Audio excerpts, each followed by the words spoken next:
pollution contributes to over 40,000 deaths a year in the UK, and one of the worst places you can be is in your car. As part of National Clean Air Day, we're here today in London, Southampton, Glasgow, to talk to taxi drivers about how air pollution impacts them, how they feel they can be part of the solution, and what governments can do to support them.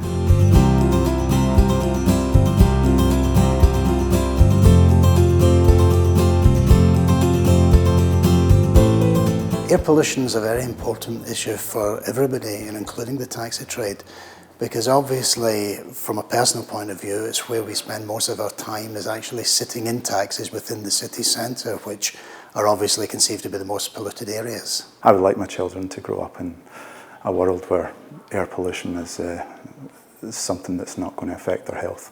The majority of the vehicles also that I drive behind or in front of, juggernauts, long haul vehicles, older vehicles. I have to do up my window because it's actually choking me. The fumes are actually choking me. A lot of people with health problems with their lungs, this makes it worse.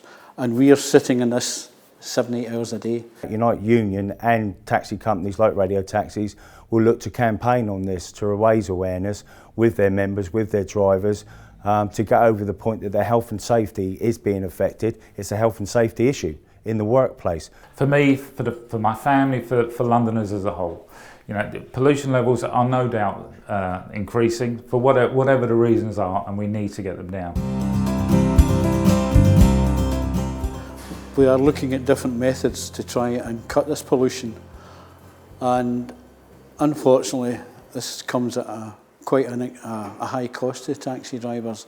The only electric vehicle that we can have access to is looking at prices of over £60,000, and on our present scale it's not affordable. There has to be a proper charging infrastructure around the country, and in Southampton in particular. We don't think that the distance, the miles that they do, the amount of charging that they need is at the moment suitable for a taxi.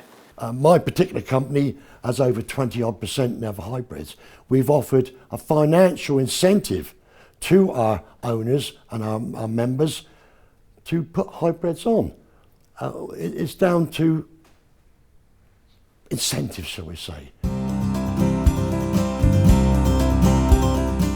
We fully support the move to electric or ZEC, zero emission capable vehicles, but this has to be done alongside schemes that can help taxi drivers. There is a couple of subsidies available on the vehicle, plus a decommissioning scheme where you could get up to a certain amount of money, but in our view it's not nearly enough. Seeing as we don't have a choice of vehicle, there are funds becoming available, but to what extent we don't really know. So at the end of the day, what we ask is if a governing body asks us to do something, that they work alongside us so we can do things in the correct way. What we need is the boroughs to be working together with TfL, with the taxi trade hopefully, because there's nobody that knows the roads better than us. You know, it's been proven time and time again. Work with us, let's keep London moving, because moving traffic is less polluting than non-moving traffic, and non-moving traffic is our biggest problem. There's more kids nowadays being diagnosed in the early years with asthma. They're the future, and let's stop it before it's too late. And that's what we need, not just in Glasgow, not just in Scotland, the whole of Britain.